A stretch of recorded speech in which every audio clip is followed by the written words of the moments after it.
Iconic hitmaker Kid Creole, whose fans included Princess Diana, is hanging up his fedora with a final UK tour next month. The self-styled Tropical Gangster reflects on his colourful life, including his difficult encounter with the king of pop. It is perhaps fitting that Kid Creole and the Coconuts star August Darnell has chosen to begin his farewell tour in Britain, as it is a place he called home for many years. Although born and raised in New York's Bronx, his complicated love life meant he spent many years living in Sheffield, Manchester, and London. It all has to do with ex-wives, of course, he laughs today. Although I never really married them. I've been married twice, the others were common-law wives. One lived in London, one lived in Sheffield and one lived in Manchester. His children from those relationships bring his total offspring to 9, which could explain why he's waited until the ripe old age of 74 to finally hang up his hat. That's absolutely right. He guffaws. I have 3 boys and 6 girls, I love them all, but it's very expensive, because I have to see them all and they're scattered all over the place. But it's great, I love it. Kid Creole and the Coconuts, with August as their flamboyant lead singer, were pop royalty back in the 1980s, counting even Princess Diana as a fan of their chart-topping hits Annie, I'm Not Your Daddy and Stool Pigeon. With August flamboyantly dressed in zoot suits and his trademark fedora hat, accompanied by his multicultural, multiracial band and a trio of female backing vocalists and dancers, the Coconuts, they brought a new sound to the British pop charts, blending disco, Latin American and Caribbean music and an image inspired by the big band era. They won millions of fans and the Princess of Wales invited them to perform at a 1988 Barnardo's fundraising ball.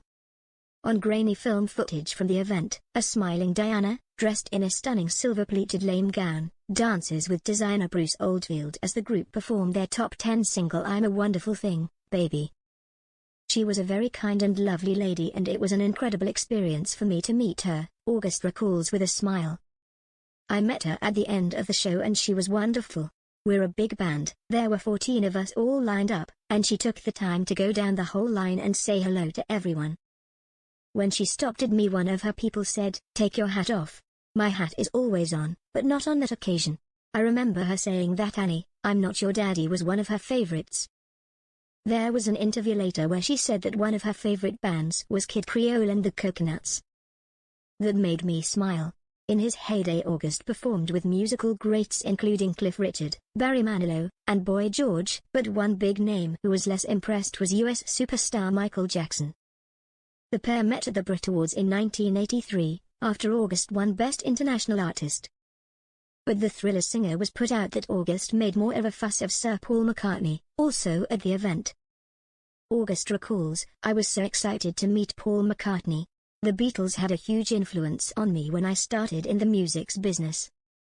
They were my favorite band growing up, so when I met him, all those years later, I couldn't even explain to him how much that meant to me. He actually sang a line from Annie, I'm Not Your Daddy to me. It was the line that everybody remembers, if I were in your blood then you wouldn't be so ugly. At the same time, I met Michael Jackson and I was not as much in awe of him as I was Paul McCartney, so I think Michael took that as an insult. He had attitude. It was because I made more of a fuss of Paul than him. But the fact of the matter is it was genuine, because Paul McCartney was like a god to me.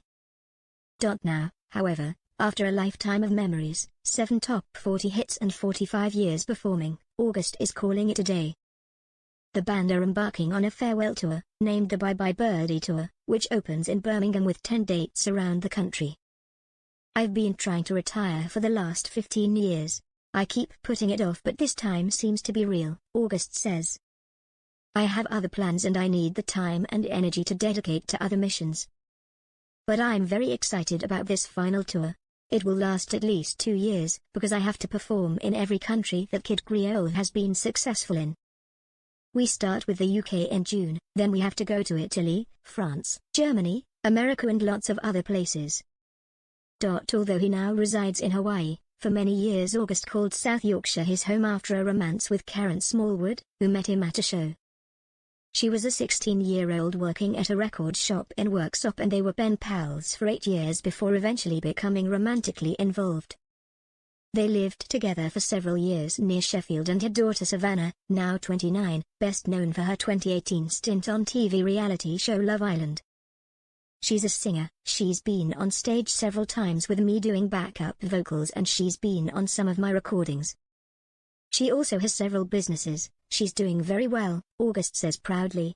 I also have 2 daughters who live in London, Ilana Luna and Ilselina. Remembering all their names is one thing, but it is perhaps not surprising that with 9 children spread around the globe, August needs a bit of prompting when asked their ages. How old are they, honey? He says, turning to current wife Eva, who informs him his daughters are 23 and 24. Many of his children followed him into the business. Ilselina is a singer, as is eldest son Dario, 36, and his younger brother Lorne.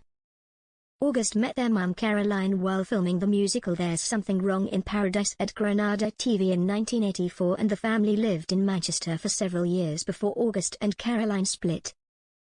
Dario lives in Wales and Lorne in Copenhagen. I also have another son, Junior, who lives in New York, and there's a daughter who I wrote the song Annie, I'm Not Your Daddy about. She's disappeared, but she claims I'm her father. I also have another daughter, Avril, in New York. My wife just reminded me, he adds. For many years August was married to head coconut and choreographer Adriana Kagi, who stayed with the band even after their divorce.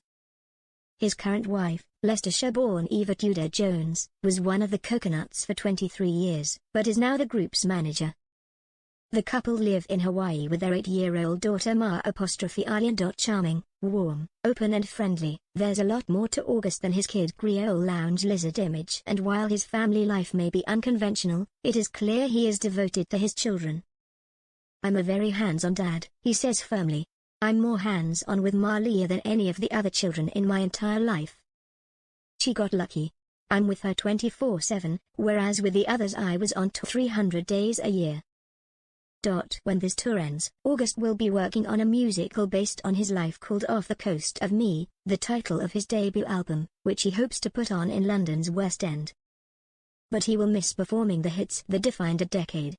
It's been such a big part of my life, he reflects. Now I'm in my 70s, I'm shocked that I still love it. I still get on the stage with a smile and I'm able to dance and sing.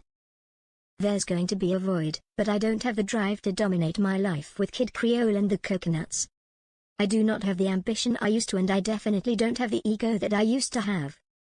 In my youth Kid Creole was everything, but now August Darnell is the center of attention and Kid Creole is something I do.